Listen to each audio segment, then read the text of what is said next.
Welcome everyone to our next webinar in our educational series that we've been posting to our website here at PCM.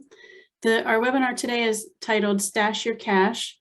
Everybody's got an emergency fund or should have an emergency fund. We'll go through that in a minute here, but we're going to help you decide what to do with your emergency fund, how much you should have and where you should stash it. So I'll turn it over to our certified financial planners here at PCM. We have Christopher Mallon with us and Andrew Rendisi. Chris, take it away. Thank you, Leslie. Bring up the presentation. All righty. So where to stash your cash? Common question from clients is what to do with extra cash you have on the sidelines and how much should we have? So first question, importantly, why keep cash on hand? Some people wonder if you can earn more, in the markets, why bother having, liquid savings accounts beyond just a small checking? Main reason is to have an emergency fund. So how much should somebody have on hand? These are some good rules of thumb that we like to tell people. It varies person to person. Some feel more comfortable with more, some with less. For a single person, we always recommend having 6 to 12 months of fixed expenses due to the fact that, if you want income stream coming in, you need to kind of plan for a runway of a few months if there were to be a job loss.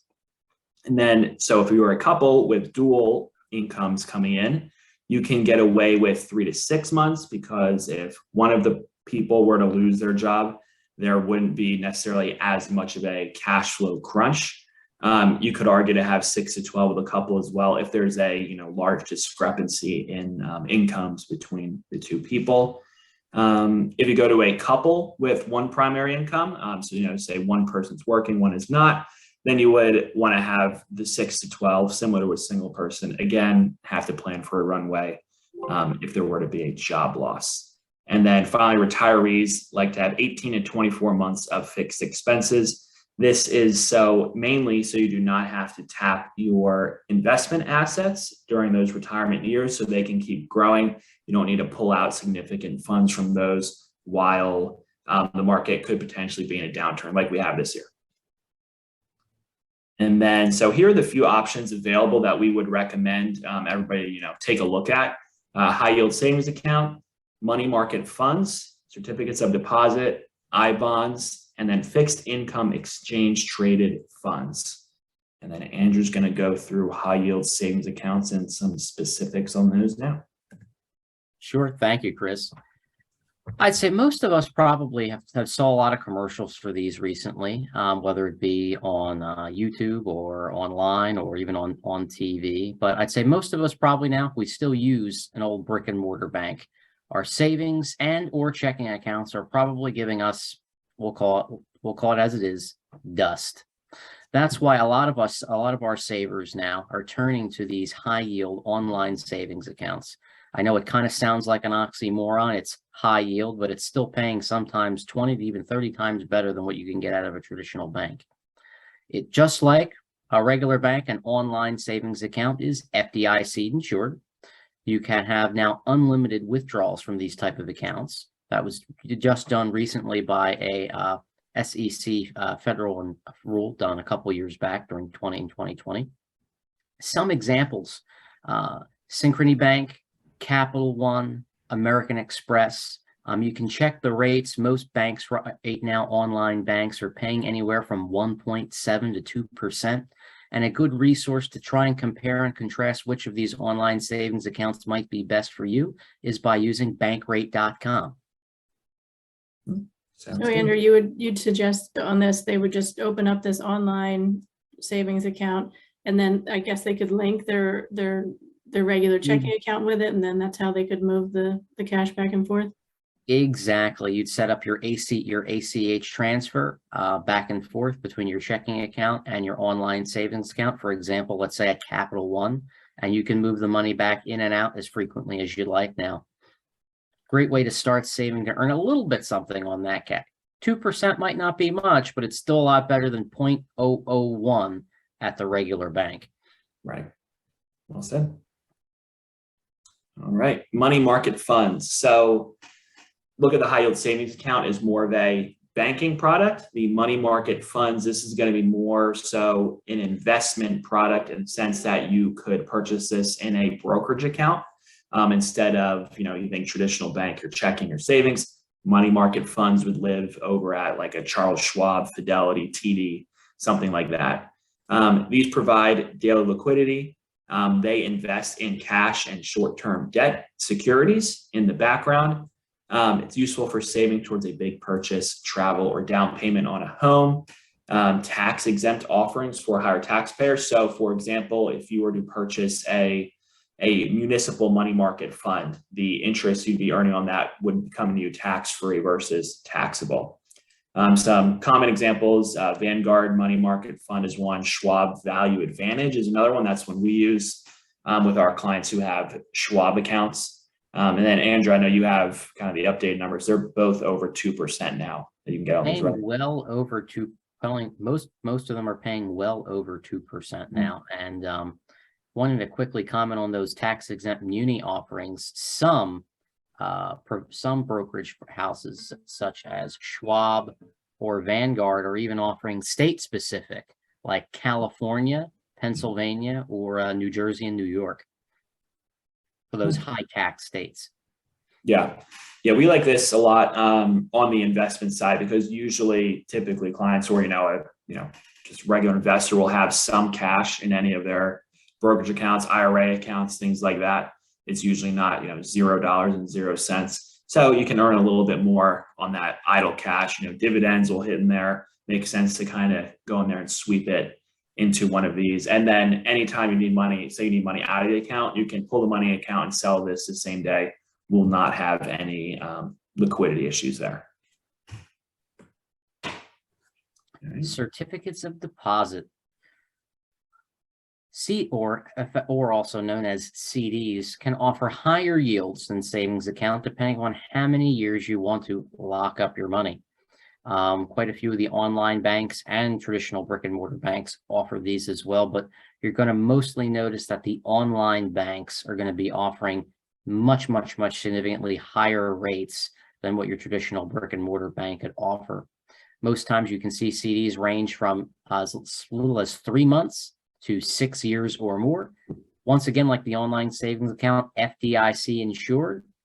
However, with some of these types of products, taking your money out early may result in a penalty unless you choose a no penalty CD. Some providers for online CDs are CIT Bank, Capital One, and Synchrony. And right now, going out 5 years, you can get CDs for over 3% now. Yeah, so this would be something we would recommend if your savings account was something you did not need. This would almost be, Andrew, you would say outside of an emergency savings account, right? Yes, because this would be wanting to set funds aside for maybe something more conservative investment for a few years time into the future. Right. Makes sense. All right. Next up, we have I-bonds. We've been getting a lot of questions about these lately. They've been coming around in the news more and more. These are U.S. government debt security. And the reason they've come up more in the news now is because they are tied to inflation. The interest is calculated from the underlying interest rate of bond and CPI inflation every 6 months. What does that mean? The higher the inflation rate is, the higher CPI numbers we get, the higher interest these will be earning. These were not very popular in years past because we were in an environment with sub 2% inflation. Now when you're getting, 8% inflation, things like that, these are earning a lot more. Some caveats with these: a person can only purchase $10,000 per year per person. So a couple could buy $20,000. You must hold it for a minimum of 1 year. So not terribly long, but also not terribly short. You must hold it for 5 years before cashing it in, or you lose 3 months of accrued interest. So you can look at whatever interest rate you're getting, and you can subtract a little bit from it, because typically someone wouldn't hold this for 5 years unless inflation stays very, very high for 5 years, and it would make sense to hold on to it. And it matures 30 years from the purchase date is how the interest is all calculated. And then adding a little bit more, color to this, Chris, would be I bonds right now, they're paying 9.62%. Mhm. That rate will be good through October. The I bond interest rate is calculated every 6 months, October, and then the following May. Right. And I'd say really what's been the result of the 9.62% is it's the inflation component. The underlying portion of the bond, which is actually just the interest rate that's set. It's two components. You have the CPI plus actually what the regular interest rate is really zero. The 9.62% is actually all the inflation component. Just showing you how, like before we really saw this really high inflation, these really weren't the best choice of an investment vehicle until now. Right. So would you, in theory, let's say it's at, you said 9.6 right now? Yeah, 962. 962. Okay. So you get 962 now. Say the next CPI reading comes in at a 7. So for the next 6 months, when you accrue those, you'll get that 7% interest rate. Right. Yeah. And any new bonds you purchase will be at that 7% interest rate. Right. Makes sense. So it does float around. It's not it does float around. That is correct. And when you do go to cash them inside 5 years, these can only actually also, another thing I forgot to mention would be I bonds. We've had a lot of clients say, hey, I'd like you to purchase me some I bonds.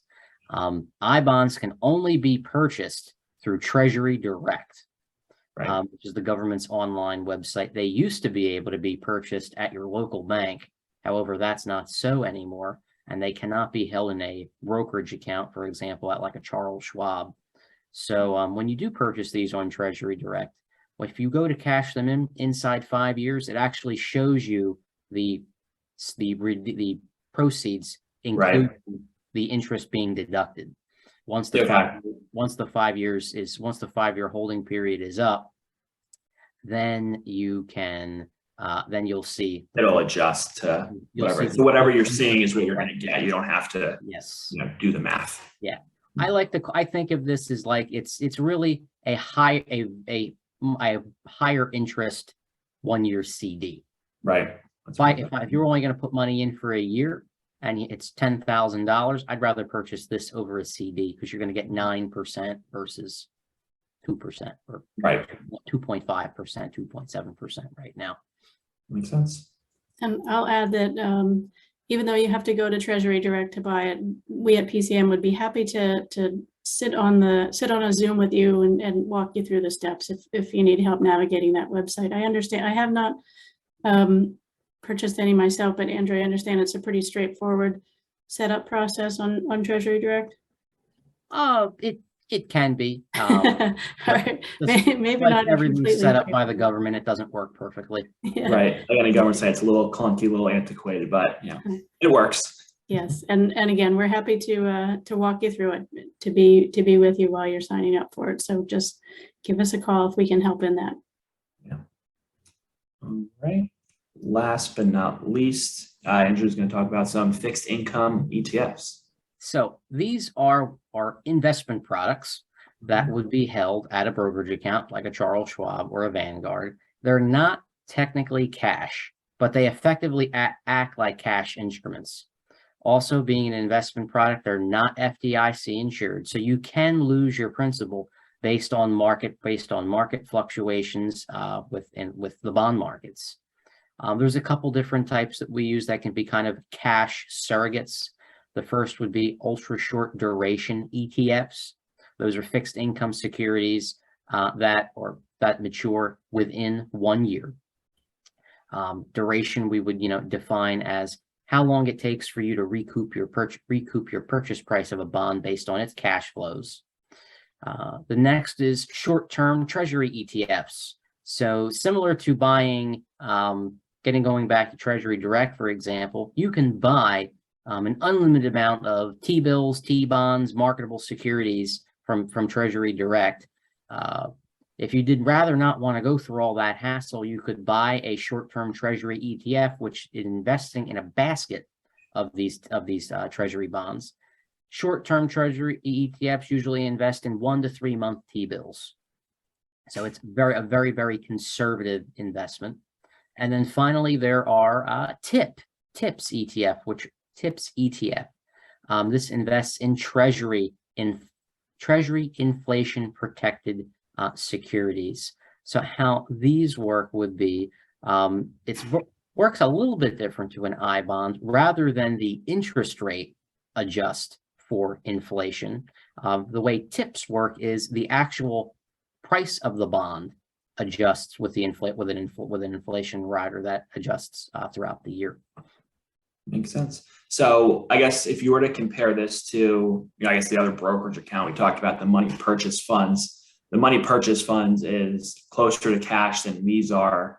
However, so these would, well, I guess, perform better in an environment where interest rates were going down. Whereas, say, for example, Schwab Value Advantage and money purchase funds, those wouldn't necessarily be influenced too much by that. Correct, Andrew? That would just be moved about by whatever really the yields are.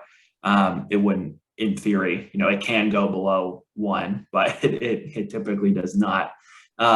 Versus these can move around a little bit more relative to how interest rates are moving. Exactly. I would say the purchase money markets, they're really going to move around the way the Fed either raises or cuts interest rates, the Fed funds rate. These ETF products can offer you in most cases, you can get a higher rate of return. Right. However, you are taking a little bit more interest rate risk, potentially, with these products, as well as with ultra short duration ETFs. If they're not investing all in government bonds, they might be investing in some very short corporate bonds, and you're taking corporate credit risk. Right. Makes sense. Which would be the credit risk being the potential that the company could not be able to repay their debt. Right. And the reason we would recommend, very short, ultra short ones here is because they're maturing within a year. The shorter the duration of a, bond or fixed income security, the less risky it is, because there's, less of a chance of, the company not being able to make their bond payments. Exactly. And also with the way bond prices move inversely to interest rates. So when interest rates are rising, bond prices fall. If you go out and take a longer maturity bond and rates do rise, there is the potential that you could have some short-term losses on it if you don't hold it to its hold the bonds to full maturity. Makes sense. I think that's all we got. Do we have any questions for us, Leslie? Or I think you guys covered all of my questions throughout there. I was curious about the high yield savings account and connecting them to the checking account. And I guess my big takeaway from all of this is obviously everybody needs to have emergency cash, and don't leave it in your checking account. Right. Or in your mattress. Right, or your mattress. Well said. Okay, great. Thank you, everybody. As always, reach out to us. Sorry to cut you off, Leslie. That's okay, reach go out to ahead. us if you have any questions, and we're here to help. Yes, thanks for joining us. See you soon. Bye-bye. Bye.